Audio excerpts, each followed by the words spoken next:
सदगुरु की साजी नवाजी, गुरु प्यारी सात संगत जी, बड़े ही प्रेम और सत्कार से बोलिए धन्यंकार जी। प्यारी सात संगत जी, आज का टॉपिक है मन के पार निराकार।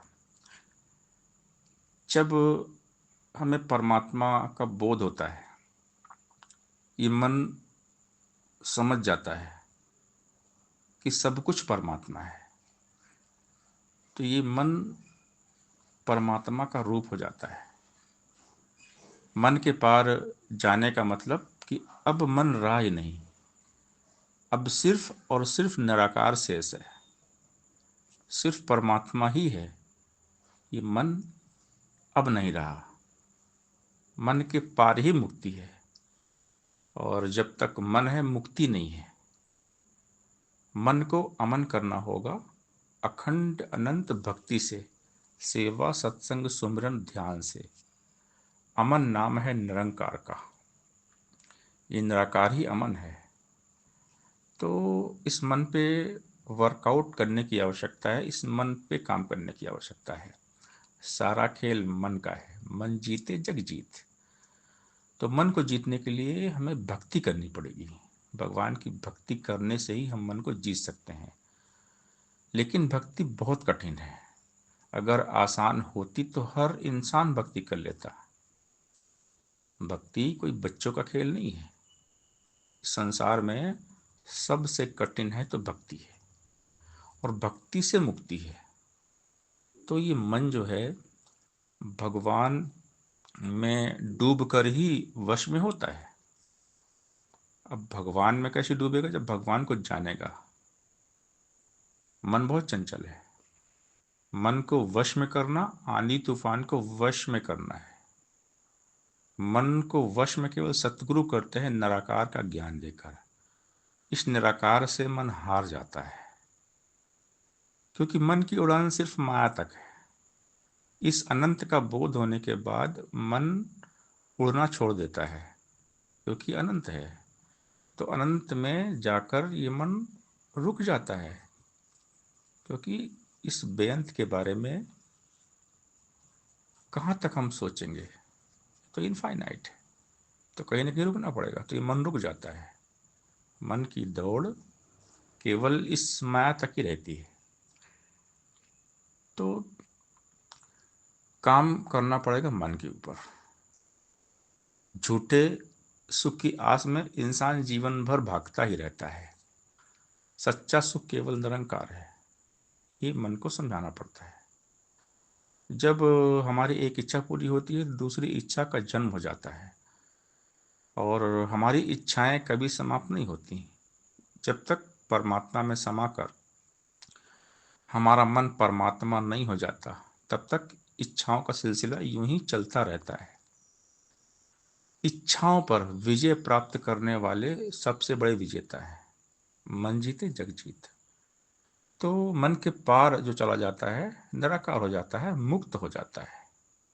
तो बात है इस मन को मिटाने की, मन को समाप्त करने की। मन तो ज्योत स्वरूप अपना मूल पहचान। ब्रह्म ज्ञान के द्वारा सतगुरु हमें समझाते हैं कि यही निरंकार है, सब कुछ यही है, ये परमात्मा ही सब कुछ है। परमात्मा के सिवा कहीं भी कुछ भी नहीं है। ये सत्संग में हमें बार बार सिखाया जाता है। ये निराकार दातार। हम देखते हैं सारा संसार जो है ये नश्वर है। जो दिखता है वो होता नहीं है, और जो नहीं दिखता वो होता है। तो हमारे चारों तरफ निराकार है। ये सदगुरु हमें समझाते हैं ब्रह्म ज्ञान के द्वारा, इसकी अनुभूति करवाते हैं। निराकार सूक्ष्म से भी सूक्ष्म है। तो सदगुरु हमें समझाते हैं, सहंसा अवतार जी महाराज हमें समझाते हैं, गिनती रहित स्थान है तेरे और करोड़ों नाम भी है। मन और बुद्धि पहुंच सके न लाखों ऐसे धाम भी हैं। गणना में लाकर के तुझको व्यर्थ का बोझ उठाना है।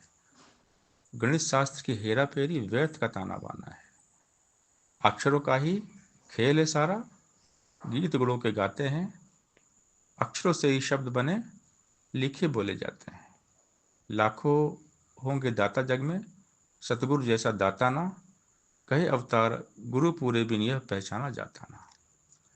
तेरे एक इशारे से ही बन गए आलम सारे हैं, तेरे एक इशारे से ही फूटे जल के धारे हैं। मुझ में तो कुछ साहस नहीं है जो कुछ सोच विचार करूं, दिल में मेरे बल नहीं इतना जो मैं जान निसार करूं। वही कार्य सुंदर जग में जो तेरे मन भाता रहे, आदि अंत है तू ही तू ही तू ही तू ही मन गाता रहे। सच पूछो तो सारी सृष्टि आज्ञा में ही चलती है, सारी खलकत इस दुनिया की इसी के दर पर पलती है। पातालों में खाना देना इसकी जिम्मेदारी है, आकाशों से बहुत परे तक इसकी ही सिकदारी है। जब तक हो ना आज्ञा इसकी, राई पर्वत हिलता नहीं, अवतार कहे बिन गुरु कृपा के मसले का हल मिलता नहीं।